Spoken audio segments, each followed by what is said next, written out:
you a good parent by Norwegian standards? Are you a good mom? Are you a good dad? What do you think about Scandinavian parenting methods? We're going to talk a bit more about that. As you guys know, I'm a first-time mother. And as a first-time mom, it's hard enough to, find your own path to parenting. But it's even harder when you have nasty moms, when you have professionals who want to throw down their advice on you, when you're trying to break free from your upbringing methods, and then when you live in Scandinavia and everybody seems to think that there is one way to parenting. I'm going to talk about that. Bear in mind that this video is just fun. I really don't take offense to some of the comments that I've received here, and I'm not trying to offend any Scandinavians out there. So here in Norway, there seems to be one parenting method that all parents follow, and I don't know how these guys manage. The first one is that you have to put your kids to bed early. The kids have to be in bed by 7 p.m. If your kid is not in bed by 7 p.m., what are you doing? And I have a problem because my son naps late and he will not sleep before 8 p.m., sometimes 8:30. We could stay in bed, like I put him to bed at around 7, and he will not sleep. We'll stay in bed until 8 or 8:30. It all depends on what he wants. And when I was telling that to a fellow Scandinavian mom, I saw her look. She looked at me like, oh, that is really terrible. Another thing in Scandinavia is that they're very big on breastfeeding. You kind of feel a bit guilty if you don't breastfeed. I breastfed. I just want to put it out there, I breastfed. But I know some mothers don't breastfeed for many reasons. Some mothers just don't want to see their boobs going down. Some mothers can't breastfeed because it's too painful. Some don't want to breastfeed, which is okay. And those mothers who say they're not breastfeeding or they don't want to breastfeed kind of come under fire here. I've seen it so many times. And I've always wanted to kind of jump to the defense of the mom who is being attacked, but I felt like, you know what, I'll just sit out this fight. Another thing about parenting methods here in Scandinavia is that they believe a lot in taking their kids out, doing a lot of activities with their kids, and they also leave kids to sleep in strollers outside. This for me was shocking, because if you're telling somebody in Africa or even in France that I'm just gonna leave my son here to sleep outside, they're gonna be like, okay, this is just super bad, we have to call child services or something. Like, what are you doing?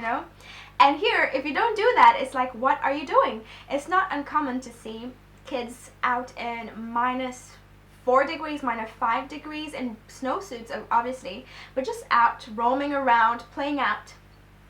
And you have the moms take their kids out for many activities.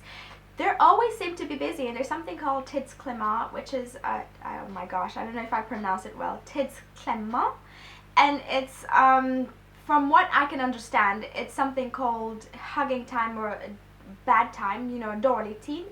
And it means that you overbooked yourself, and you see a lot of moms and a lot of dads who are literally so busy. As soon as they get out of the office, they have to rush home, cook food for their kids, take their kids to 1,000 different activities, drive their kids to and fro. Literally, parents in Norway are always driving their kids around, and that is shocking for me, because from a certain age in France, parents are like, just take the bus, take the bus, take the tram. Why should I drive you everywhere?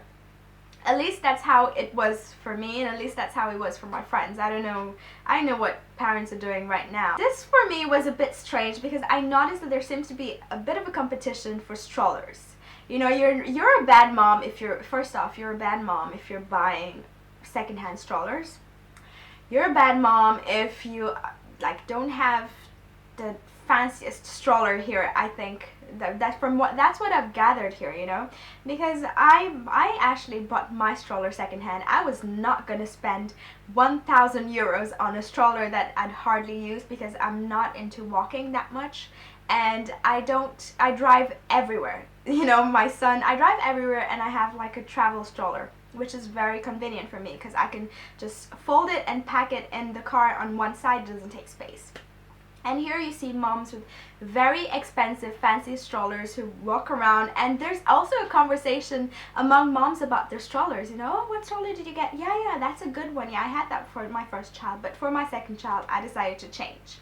You know, Scandinavian parents, I don't know how they manage to do this. I really have to borrow a leaf from their book.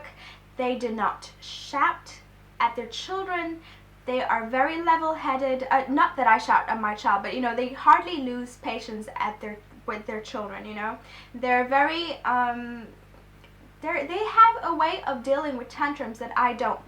Here in Norway, there is the mandatory Taco Friday meal, and that is, well, as I stated, on Fridays Norwegian families eat tacos.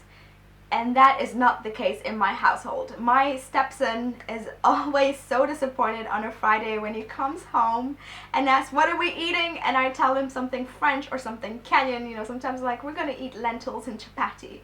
And you see the face, the wah wah. Norwegian parents actually do really, really well when it comes to keeping their children healthy, giving them vitamins and supplements. They are very big on fish oil and on vitamin D, vitamin C. They know that these things are very essential for their kids, especially given, you know, the weather and the lack of sun in winter. Vitamin D is very important for anybody who lives in a country where it's not sunny often. Today we had a bit of sun. Yay, Norway!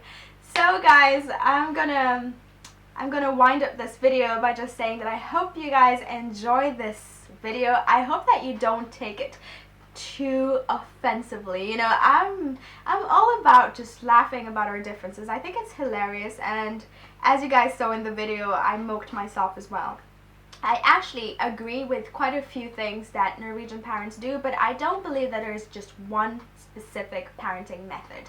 Everybody has to do what is good for them, as long as it doesn't harm their child, and as long as there is a bit of a balance between discipline and letting their child be themselves.